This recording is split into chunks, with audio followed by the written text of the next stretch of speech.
think it is time, and so I welcome all of you to this session by First Cry Intelli. And it is about a topic which is, I think, very dear to all our hearts because we have all been parents, we have been there, we've been through all the difficult times and everything. And especially now that the lockdown is going on, I think we are especially eager. We look forward to learning more about how we can um, connect with our children and how we can play with them and how that can help us to foster our bond with our child. So I just welcome all of you to this live session. I'll be talking for about 35-40 minutes, and then after that I'll definitely try to answer as many questions as I can. So let me just briefly introduce myself. My name is Dr. Megha Deuskar. I'm a psychologist, and for the last 15 years, I have been working as assistant professor at the Department of Psychology, Ferguson College, Pune. And I have also been doing counseling for the last 15-16 years. I coordinate a one-year diploma course in counseling in Ferguson College. So it's really a matter of great pleasure for me to connect with all of you. My talk today will be specifically geared towards young parents. So parents of children who are, let us say, in the age range of like newborns to maybe like 8 or 10 years. That's the bracket I'm looking at right now. So first and foremost, I would like to say one thing which I'm sure nobody can disagree with. So just try to remember the day your baby was born. I'm sure it felt like that little bundle of joy was it was divine, right? It was something very very exciting. I'm sure it was the most exciting moment of our life. And for every parent, their child continues to be the most precious relationship that they could ever have. There are so many dreams and there are so many things that we weave around our children. In fact, for most mothers, I think our whole existence becomes sort of intertwined with the existence of our child, and the child becomes the center of our universe. And that is how it is going to be for the next several years. So a few years ago, a friend of mine was saying to me that becoming a mother is like allowing your heart to walk beside your body, forever, because one part of us is always about the child. You can never separate yourself.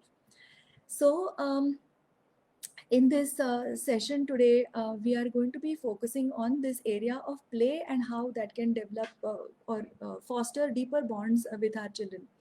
So what has happened because of this lockdown especially is that children, I mean, they are definitely bundles of joy, there is no doubt about it, but they are now confined in the house all the time. They don't have any outlet, like, even for 2-year-olds, we have mini play groups, nursery schools.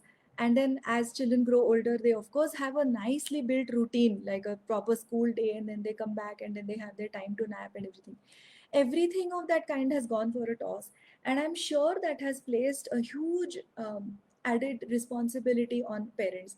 And many times it is not easy. I'm sure many of you will vouch for that. It is just not easy to be with our child. It is not easy to play with them. And especially when they are in those worst possible moods and they keep throwing tantrums. So those are, I think, the times that we feel extremely baffled. We don't know how to handle that. Yeah. So let me begin by telling you that your child is not difficult because they want to be difficult with you. Like, it's not like they want to trouble you or they want to bother you. Huh? But it's like, just as for you, your child is the center of your universe, so also for your child, you are the beginning and the end of their universe. You are everything for them. Parents, as parents, we are everything for them. And yet they seem to throw tantrums, and when they do that, we know that children are at their worst. Like, they're so difficult, and a 15-minute tantrum can feel like hours of unending time. So then why do children throw tantrums? So if it is not to bother you, then why? So the thing is that children come into this world looking for connections. They really really want to connect with you. They are very powerful people, very intelligent, completely know how to get the whole universe to respond to them, very very powerful in their own right. But at some point, because of something, maybe some stress or something that the child is not properly able to articulate, they sort of lose that sense of connection. And when that happens, the child will inevitably begin to throw tantrums. So a tantrum that is thrown by a child is basically like a cry for help, in the sense of wanting to re-establish that lost connection. So um, what I'm going to be focusing more about is this whole idea that these tantrums, which many parents find extremely difficult to handle, um, uh, parents then try to launch their own, counter action against these tantrums. So parents get angry and parents get hassled. Many of us go to the extent of like really punishing our children and everything. So what I'm going to be talking about is how can we curtail all of that, and how can we make sure that that bond between us and our most precious relationship is kept intact. So how do we do that? So for that, we need to understand why this play, why the whole concept of play is so important in the life of every child. Well, so children basically play uh, and they learn. So that is a huge and important thing that is happening in play. So if you think of any small child who's playing, you will actually feel that they are working.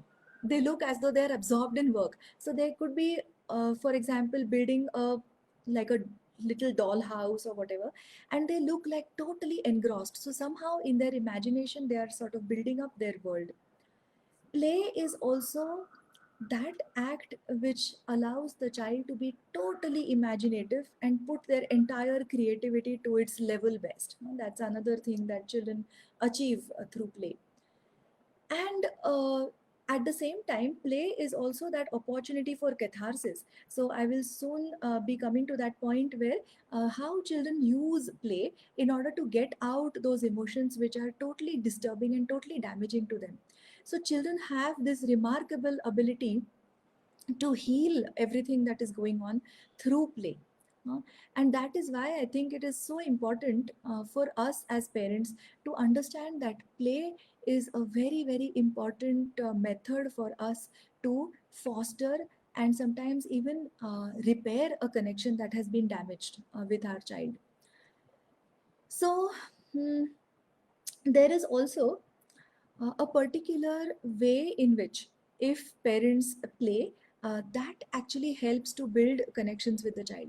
Now normally what happens is that as adults we are not trained to play in a way that is going to be therapeutic or that is going to be healing for the child. So many of us feel at a dire loss, we don't know how to do it. So we have tried our hand at it. Sometimes we have told our child that, come, let's play snake and ladders, or let's play ludo, or probably whatever, hide and seek, etc. And the child refuses. The child doesn't want to even look up from the screen that he or she is holding. And that can be very baffling to us.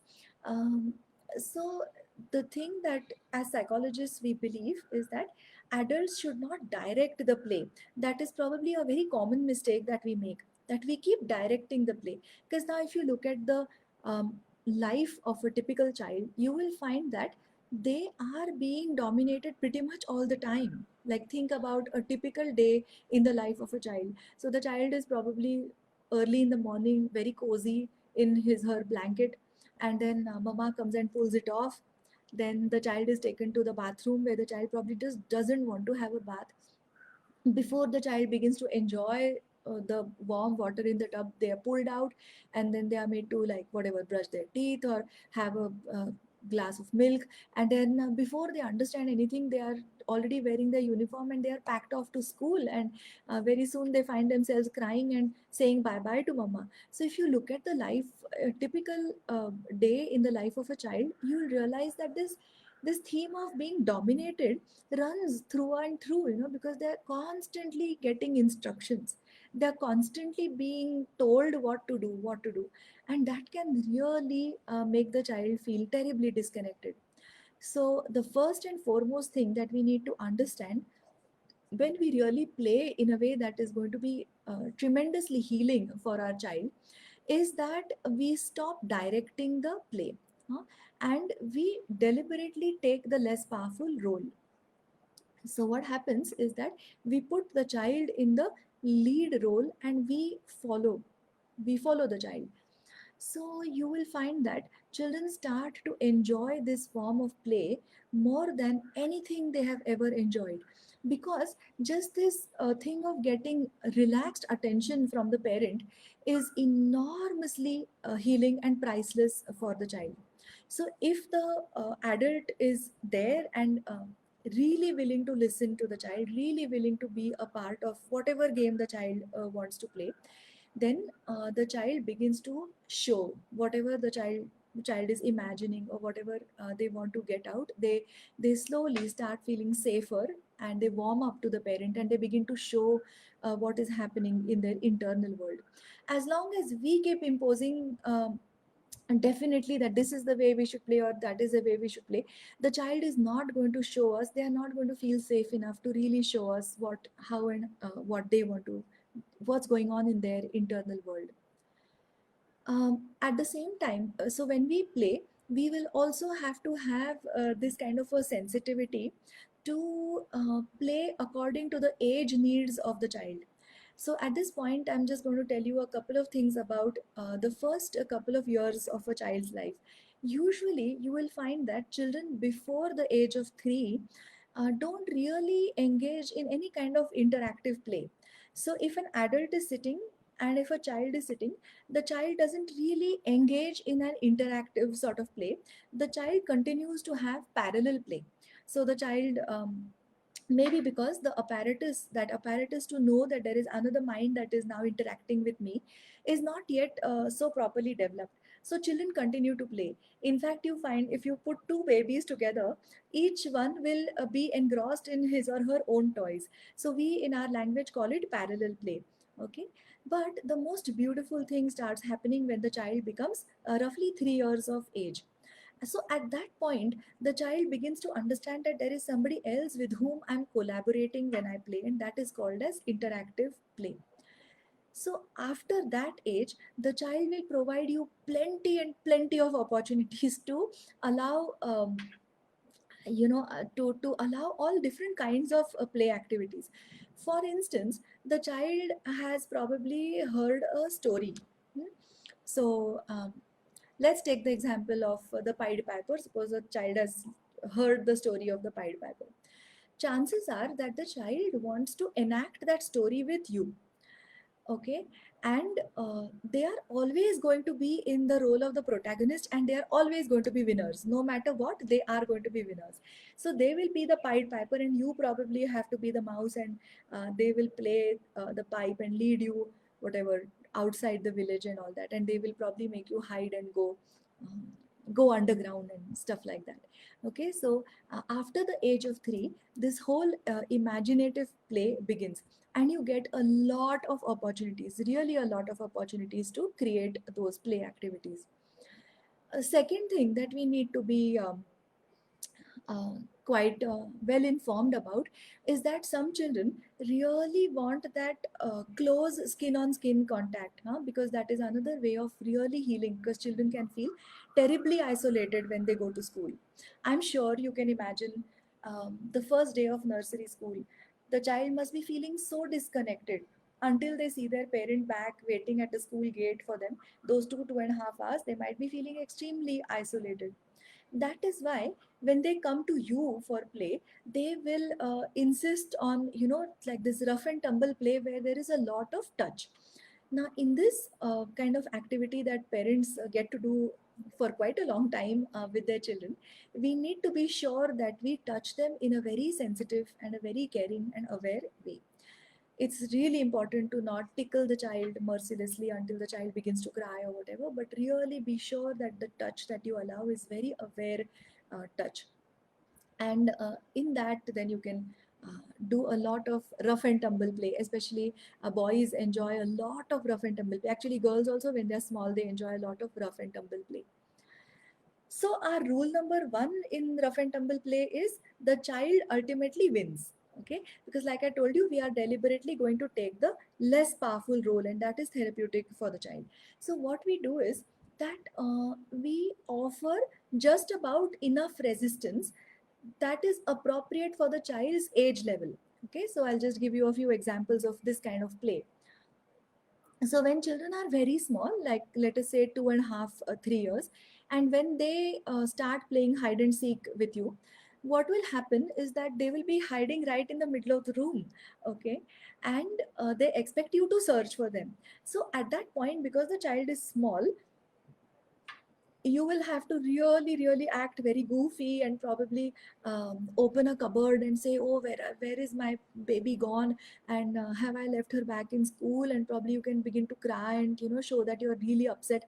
And then the child comes out from the hiding and says, oh, like, here I am. And then that's something that fosters the bond. Okay, rather than you saying that, why are you hiding here, I can see you. Don't do that.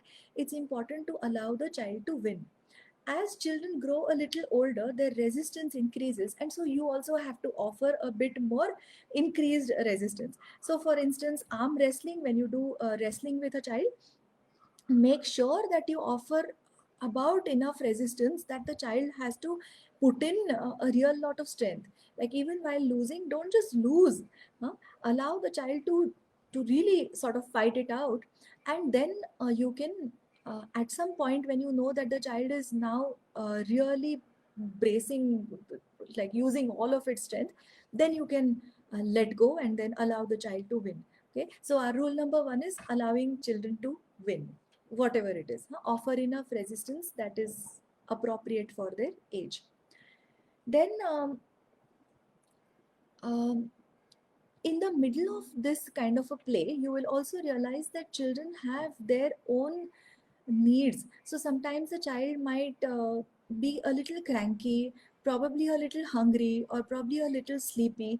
So at that point, you also have to be very sensitive to not stretch that play beyond a certain level.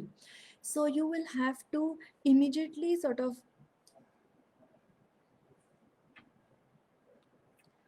there looks like there's some trouble with the video. I'll just get back to you.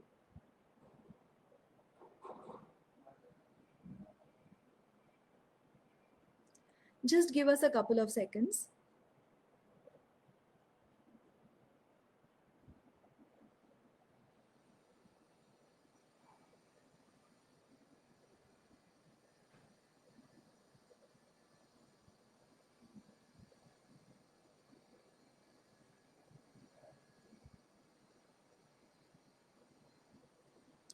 Okay, so I think in the meantime, I'll just try to answer a few questions.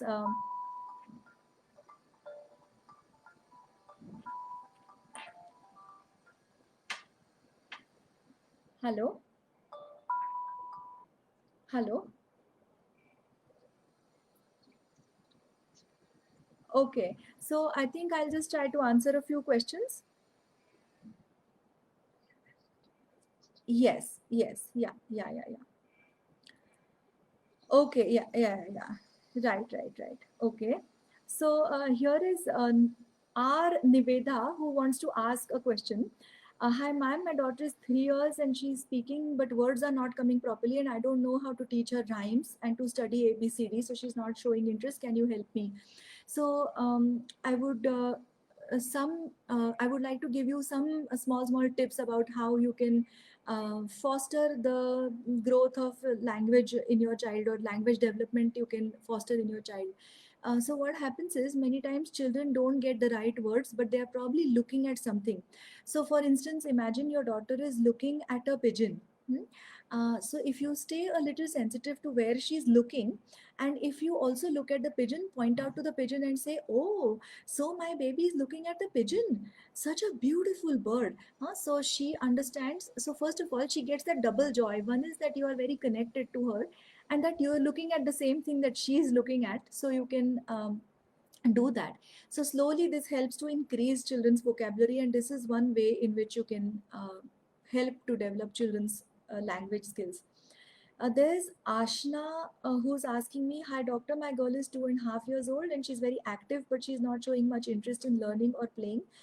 She hardly sits for 5 minutes, so how do I make her sit and work out? So at the age of 2.5 years, Ashna, uh, right now, I don't think you should really worry, because children really are geared up for formal education only after the age of 3 years. So at this point, it is not right to really insist that she should sit still and listen to something. uh, if I wish I could know at what level her vocabulary is, or generally how she takes interest in communicating with you. But right now I don't think you should really worry about her formal education. There's really no point in pressurizing children. So there is Usha who's asking, 33-month-old a boy, hyperactive, doesn't sit for a minute at one place. If I take him out to play, he keeps going round and round and doesn't share his toys, but doesn't play with it and keeps coming back. I often get angry and scream at him, I realized.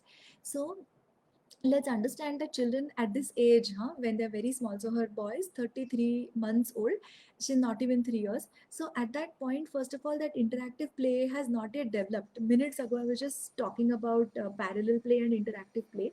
So he's not at that age at all where he can really have any interactive play.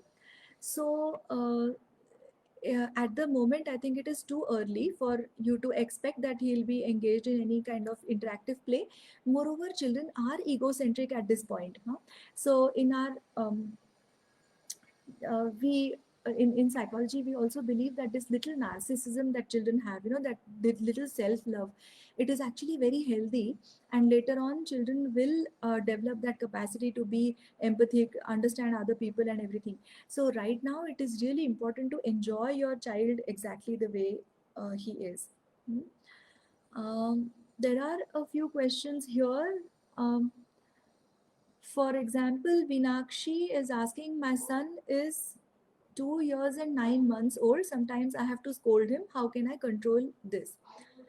Well, so yeah, sometimes at that point, children can get quite naughty, and it can also be quite uh, disastrous when they break things and everything. So sometimes putting limits on your children is fine. In fact, children feel very safe, when certain limits are put, because they know that this is the limit up to which my parents will be able to tolerate if I do certain things, and beyond that, my parents won't be able to tolerate. But instead of raising your voice and scolding him, try talking to him in specific terms, like uh, don't uh, don't put your a toy here on daddy's suppose laptop, something like that. Try to be very specific when you say what is the behavior that you don't want to do, rather than raising your voice. Children answer, they understand specific commands much better than generally when you, because what happens is, if you raise your voice, if you start shouting and scolding the child, chances are that the child doesn't they neither get the message, but it doesn't help them either, because then they start getting scared sometimes, of our raised voices. So instead of scolding, try to be very specific in what you want the child to do and what you don't want the child to do. Okay, so we have Payal, who is asking me, my child is 9 years, she's very slow in writing, how to force her to write fast? So Payal, what I would like to suggest is that if you really find that she is lagging behind, first of all, make sure that her teachers also agree that she is really falling behind other people in her class, because many times that is just our perception, that the child is writing very slowly. Maybe the child is age appropriate, maybe she is coping up with the rest of the class pretty fine.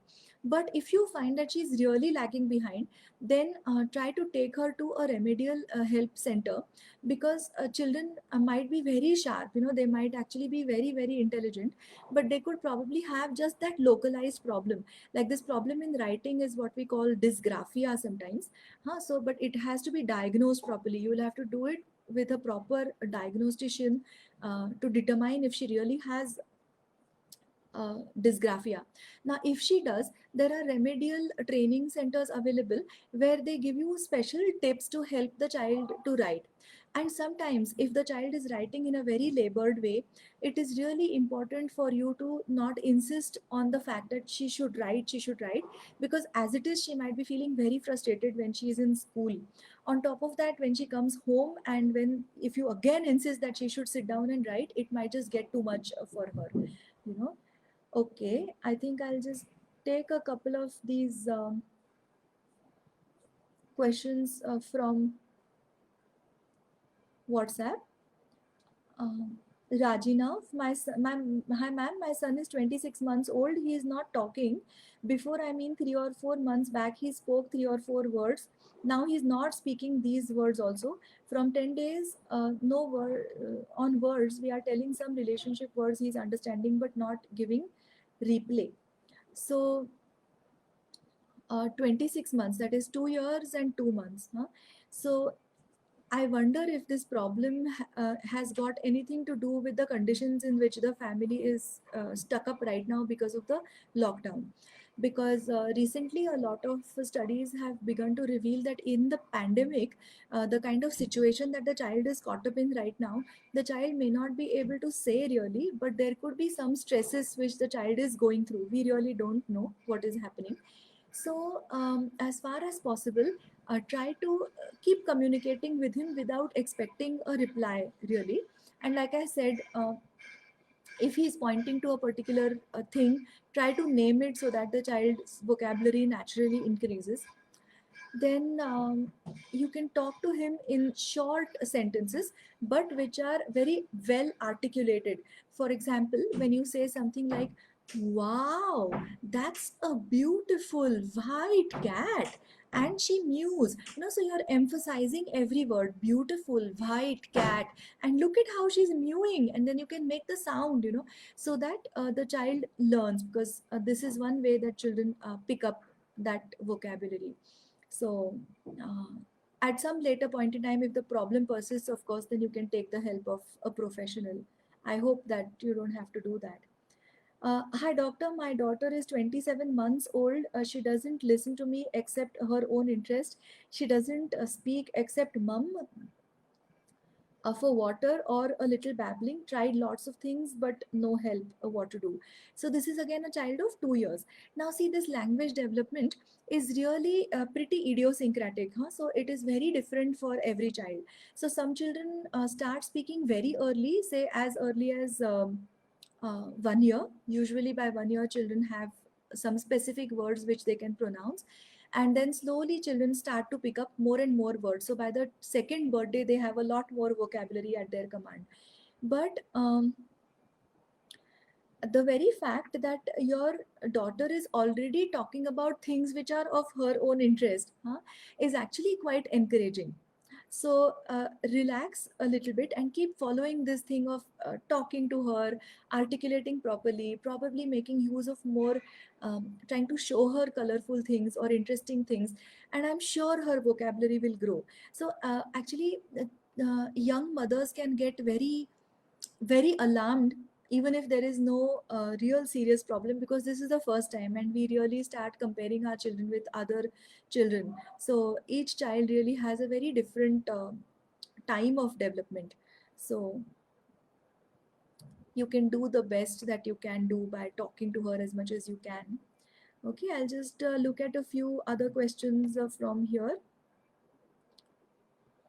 uh, how do I build confidence in my child who is 7.5 years old? uh, Okay, so my talk about play today was basically geared towards this, because when you play with your child in such a way that the child wins, so then that also gives the child a lot of mastery experiences. We call mastery experiences those experiences where the child feels that they can do what they want to do. So, Samruddhi, if you can try to give your child those experiences where the child feels that they can complete the task. For example, suppose she is great at brain vita and she is playing with those marbles and she can arrange them in such a way that she gets the smallest possible score of um, the marbles that are left on the board. Maybe you can help her practice that and applaud her, reinforce her for that. That is the way the confidence grows, rather than pointing out mistakes. I'll just tell you a small little example. Long years ago, I was witnessing this very unfortunate play that a father and daughter were engaging in. So the father was trying to teach the daughter to play badminton, and somehow her shuttle and the racket just couldn't, she just couldn't hit the shuttle at all. And the father kept instructing her, no, left, left, or your reflexes should be fast. Why are you allowing it to drop? And when you hit, you should hit with a lot of force, etc. Finally, the child couldn't get it, and then the father said that you sit on the side and I'll just play with mama and I'll show you how to play. So the mother and father started playing, and the child was sitting away from them. And within minutes, I saw a little tear trickle down her face. So this is not the way children should be played with. Children have to be given a lot of encouragement, allowing them to play in a way that makes them feel that they can do it rather than what they can't do. Like, try as far as possible not to point out mistakes. Hmm? Especially in your play, don't allow studies to trickle in, because that's what many parents try to do. Slowly they will try to gear the play in such a way that the child is finally made to add digits or whatever. That should not be the way you play with your child. Yeah. Okay, so we have Sipika here. Hi, my daughter is 27 months. This then Okay. Ilyas also, I would want to say the same thing. How to deal with hyperactivity and how to make him calm and a good listener. He's 27 months old. So children are at this point, at this age, going to be very, first of all, very active, and secondly, very engrossed in their own selves. So be a little more patient. Wait for your child to grow to a certain age, and they will listen. So don't insist on formal education and the child being able to follow every instruction at a very young age. Okay. Okay. So Manpreet has a very interesting question to ask. Hello, Manpreet. Hello, doctor. My baby is 2.5 years old. Can you suggest some interesting activities for him? So this age of 2 years, okay, is the age where the child wants a lot of autonomy. They want to do everything on their own. Okay. I'm sure, Manpreet, you must be experiencing that. Your child wants to do everything on his own. So children find all kinds of knives and all these scissors and everything very interesting.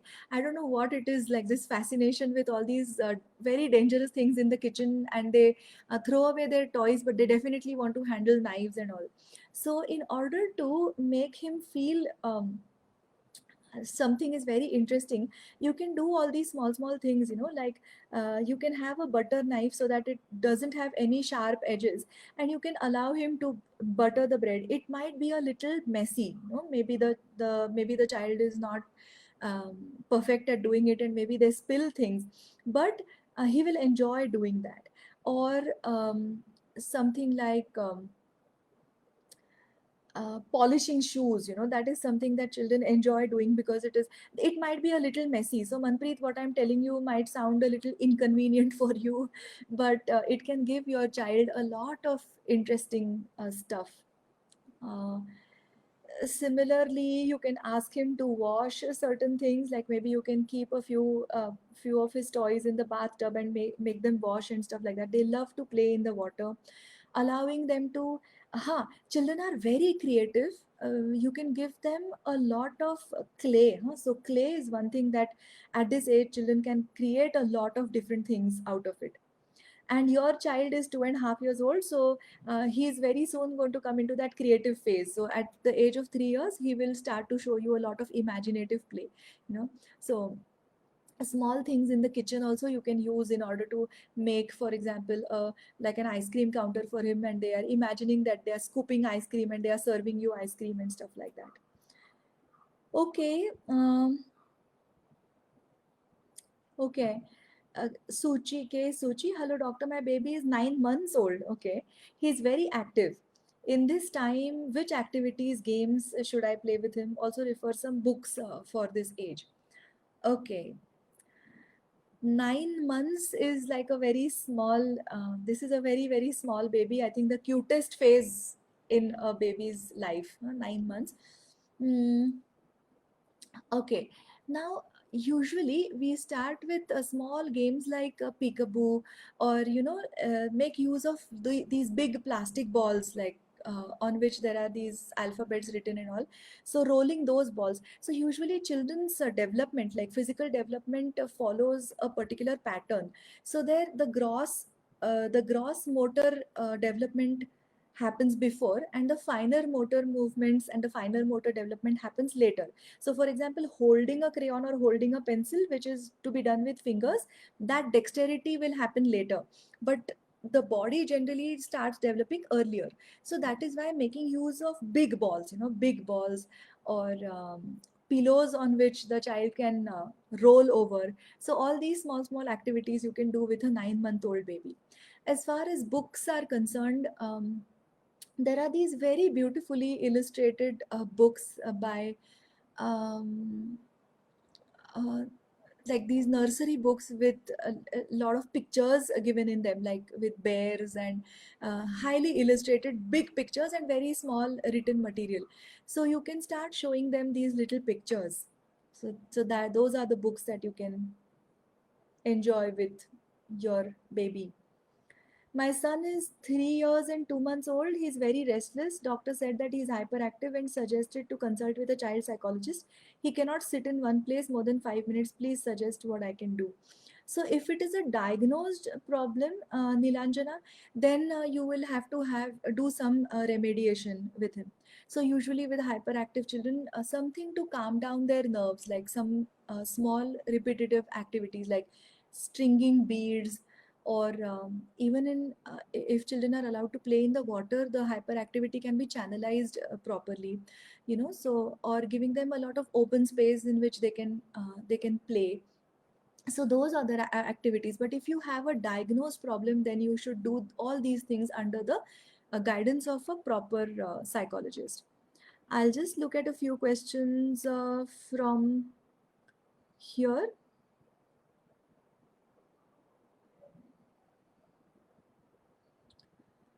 Okay, hello ma'am. I got twins and the age is 2 years.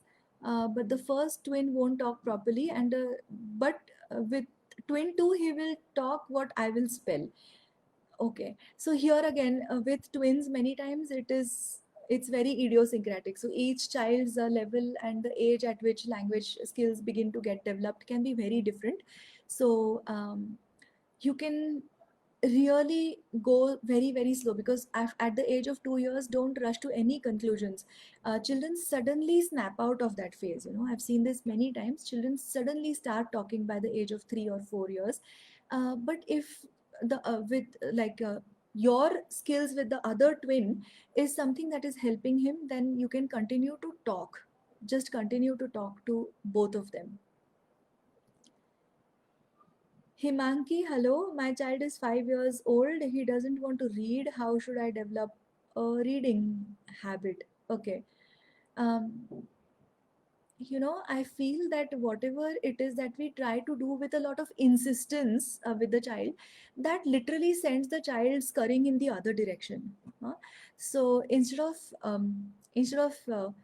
really insisting that the child should sit down and read, it is important that you play, just generally play, and allow the children to really, really laugh. Moreover, there are these very beautifully illustrated books. So there are bigger pictures and very small written material. So long years ago in British Council Library, we used to have these beautiful bear books. And what happens is children also project a lot, so because these bear families are shown, so there's somebody who looks like a papa bear and a mama bear and siblings and all. So children are able to project their own feelings into these pictures. So if you can start with books that are very beautifully illustrated, then the child will get engaged in the story first, and then because you're reading and the child is curious and you are reading, so you do the reading aloud when the child is just looking at the pictures. Slowly the child will get into that habit of reading. So never insist. Don't say that, okay, you have to sit and read, you have to sit and read. It's like you make it a bedtime habit. You sit down with the child, you read out to the child, show them beautifully illustrated pictures and stories. The child will slowly pick up the habit. Everything in a child's life really needs repetition. Like, just imagine how many times we have told our children to brush their teeth or wash their hands when they come back, or so many times we have told them so many things, not to spill food, so it really demands a lot of repetition without getting angry. So that's the best I can say here. um, okay, my son is not writing, he is 5 years, Munira. So I think the answer is similar to what I told Himanki. Instead of insisting, that he should write, be a little patient, play with him a lot, Munira. Really play with him a lot, and then allow him to write whatever he feels like writing. Little bit, and then slowly, and you can encourage him a lot. So whatever he has written, if you are able to say that it's really beautifully written, or his handwriting is very beautiful, then it will help. Um, hmm. My son is 20 months. Aishwarya is asking this question. My son is age 20 months. He is, I don't understand his word, or when any video stops, he cries. So I think by this Aishwarya means that he is sort of addicted to the screen. Huh? So we do want our child to spend less and less time with the screen and not be so addicted to videos and everything.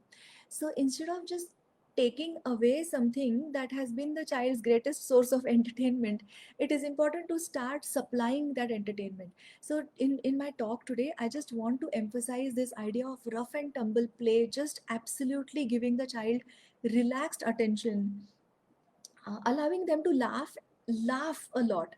So I'll just tell you one more small thing which I have yet to cover in my talk. When I say that you take the less powerful role, I also mean that you can act like the goofy monster. For instance, um, now suppose your child is like 3 years old or 4 years old. So you can say that, oh, I'm this monster and I'm coming to catch you, I'm coming to catch you. And you start acting as though you're this huge monster, but in the end, you don't catch them. Okay, so you let them get away.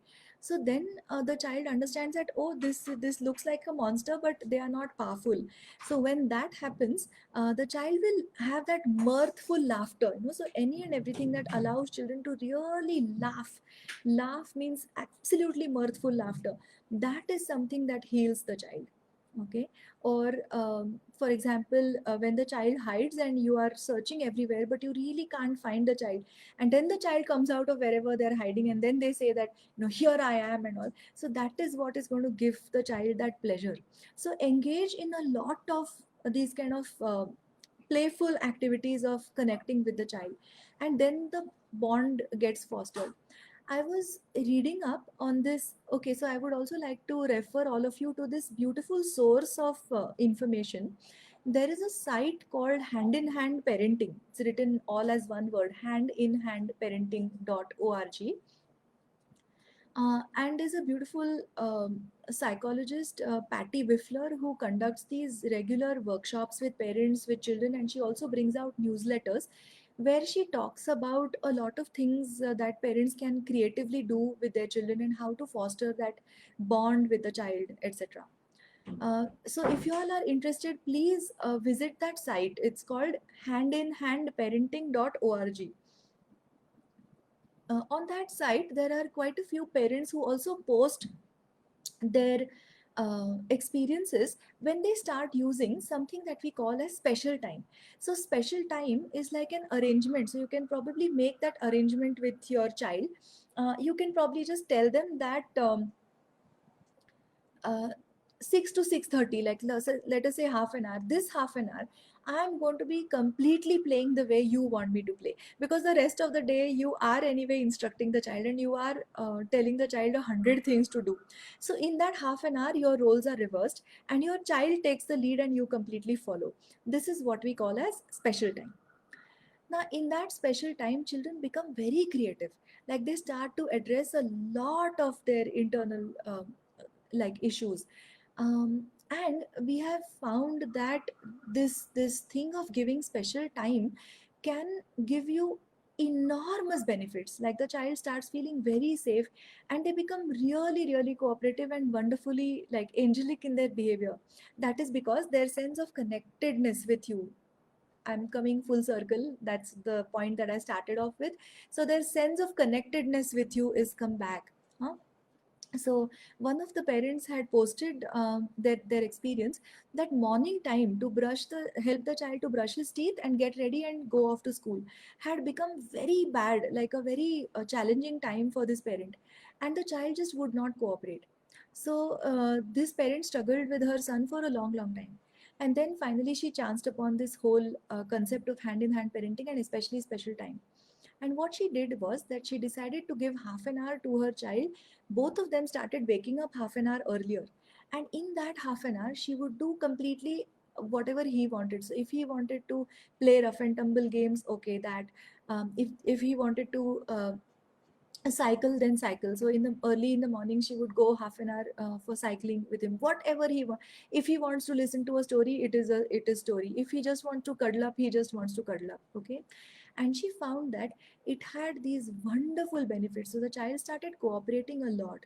In fact, um, uh, within a couple of weeks the problem of brushing his teeth and going to school had completely gone away, because he had become this relaxed and wonderful child, because his sense of connectedness with his mother was back. I also want to tell you a very like a very moving story of how play is used in oncology wards also. So these children who have cancer and they are battling for their life in hospitals, they also get very very tired. So there was this incident where the play therapist went to the hospital and the child was being absolutely difficult and he was not cooperating with the doctors and all that. At that point, the play therapist entered and she spent that 1 hour with him with this kind of a special time. So where the child played whatever he wanted to play, and he was taking the toy truck all over the bed, and he dumped a lot of things, and he took imaginary syringes and put them in the trunk, and the truck, and he dumped them and everything. And finally, uh, so that was the 1 hour that she played with him. And when the next day when she actually went back to the hospital, the family members told her that it was so surprising that yesterday after that 1 hour that you played with him and you left, after that he was very very cooperative, and he took the injections from the doctors and he cooperated with all the treatment. So children are somewhere wound up, they are under terrible stress, or something is not okay and they have lost their sense of connectedness with the adult, and that's what they need, that sense of connectedness back. That is why this play is so vitally important. I'll just go back to a few questions on WhatsApp. um, Okay, Manas is asking, he doesn't play a game completely. He soon wants to switch to another game. He plays one game for not more than 5 minutes. What may be the reason? I don't know how old this child is, but children's attention span is less. So they are not going to sit down and really complete like one particular play. So at this point, if your child is really small, keep switching activities, because that's the best we can do. Have a quiver full of possibilities with us. Okay. um, okay, I'll go to some of the questions on Facebook.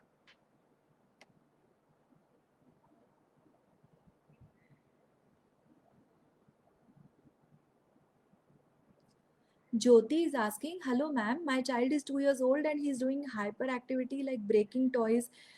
We even scold him sometimes. Now he's scared of bike horn, car horn. Okay. um, So we don't know Jyoti yet. So at this point, it is very difficult. If you really feel that there is a problem, then at some point you might have to consult with a psychologist. But that comes later. Right now, your child is 2 years old. So there are certain limits that you can place on the child.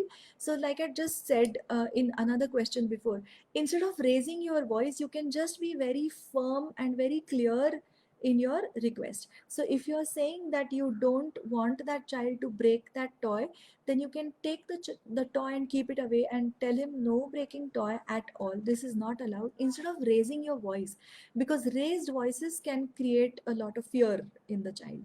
No, so you'll have to be a little patient there. Um, okay. So I think these other questions. So Navdeep Kaur is asking me, my toddler boy is 2.2 years and 9 months. He is hyperactive and learning things quickly. But whenever he gets excited while playing, he throws the toys and everything around and towards us. So I have to scold him every time he starts shouting at us, etc. Well, so Navdeep, what I would really like to suggest is that as a parent, and this is also something that I wanted to highlight in my talk today. So, as a parent, it is not easy to play with our children. It's really not easy to play with our children. Sometimes we are also very tired. No, so is it likely? I don't know if this is true with you, but do you also get very tired to before you actually start playing with your son? If that is so, then is it possible for you to set up some place, maybe like having a close friend or probably your spouse or somebody with whom you can really talk out your own tiredness and then go back to playing with our children? So when we start doing anything like special time, when we start actually giving that undisturbed undivided attention to our children, we are very very tired because it is not a convenient method of playing. It of course has these huge advantages, but it is by no means convenient. So parents will have to figure out some time where they also can unwind and they can let go of their own tensions and then go back to playing with the child. So here again, setting limits, but not try as far as possible to not scold the child. um, Sonali is asking here. Hello, Sonali. My girl child is 3.5 years old. She loves to do any activities, but she wants everybody to listen to her. And if not, she gets angry. Okay. So I told you that in the first few years of life, right up to the age of roughly 8 years, children are egocentric. So they want other people to listen to them. Now, if you try this method of playing with your child, connect with her. So allow her to lead the way and really do it with full heart. You will find that the cooperation from her side also increases. You can try that kind of uh, non-directive play with your child and then see if your child learns to cooperate more. Yeah, we play this. Okay, Pooja, this is really heartening to hear. We play this goofy monster thing and hide and seek every day, both the kids 5 and 3 years, and they laugh for good 1 or 2 minutes every time. Thank you for mentioning this. We will continue this activity. I'm really, really happy that you play in this particular way with your children. In the long run, you will realize that it has had enormous benefits for the development of your child. So, just, I mean, there is nothing more rewarding than to see a child who is genuinely happy, uh, and whose trust in this, in the goodness of the world, is still intact, and who is not shy and who wants to connect with everybody. So that liveliness that you see in children is the reward that we get when we play this kind of play. So that's what I wanted to highlight in my talk. And thank you, Pooja. If you're doing this, really keep it up.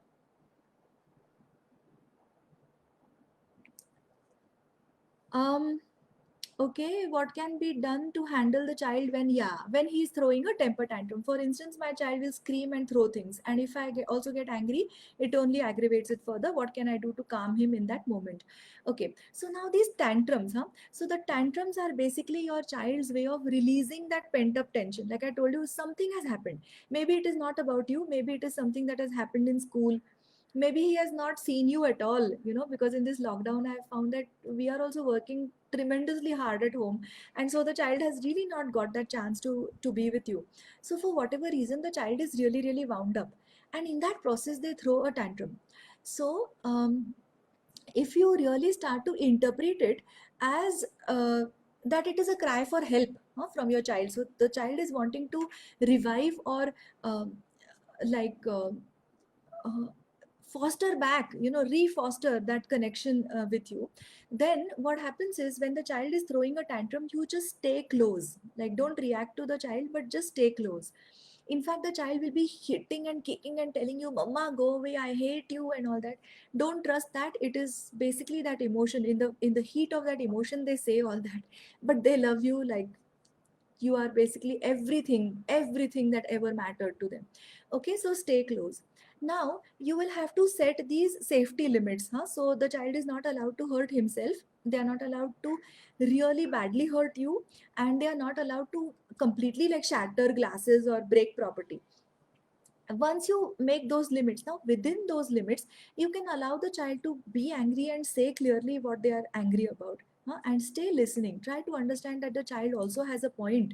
Maybe the child is angry for a valid reason. In fact, at sometime it is not even bad to apologize honestly to your children and allow them to express that. They will sweat, they will stomp their feet, they will scream, they will swear, they will get that whole thing out. Okay, and after that usually children will begin to cry, and that is the time the child will start talking about what has hurt them most. So wait until the whole storm sort of passes. Okay, and when you allow the child to really complete that process, after a point the whole tantrum sort of calms down, because the child is able to get across what they wanted to tell you in the first place.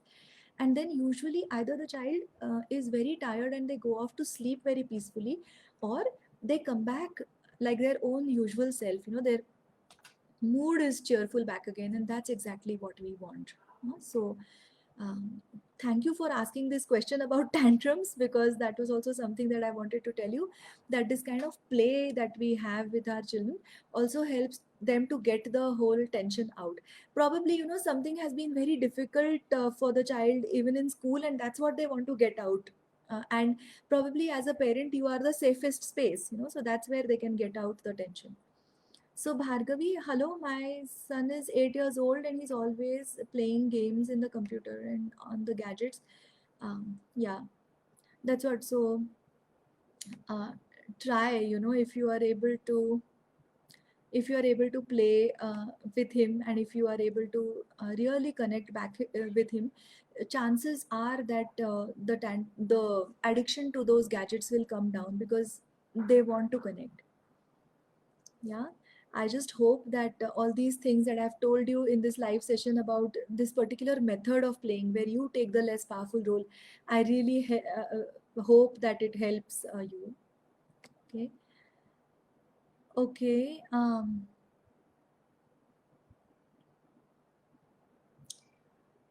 Jyoti. Okay. Srishti is asking a question. Hi, I wanted to know if making your child scared with something harms or not. um, yeah, I mean, as far as possible, don't scare the child. Really don't scare the child, because the child might carry notions in their mind, then and they are probably not right. In fact, I remember that when my children were small, my pediatrician had told me very categorically that before you start doing that, I just want to tell you that don't create villains out of me. Don't tell the child that, oh, doctor is going to give you a nice injection if you don't do this kind of a thing. So try as far as possible not to scare the child. There are ways in which you can reason with the child and make sure that you set those limits. Yeah. um okay.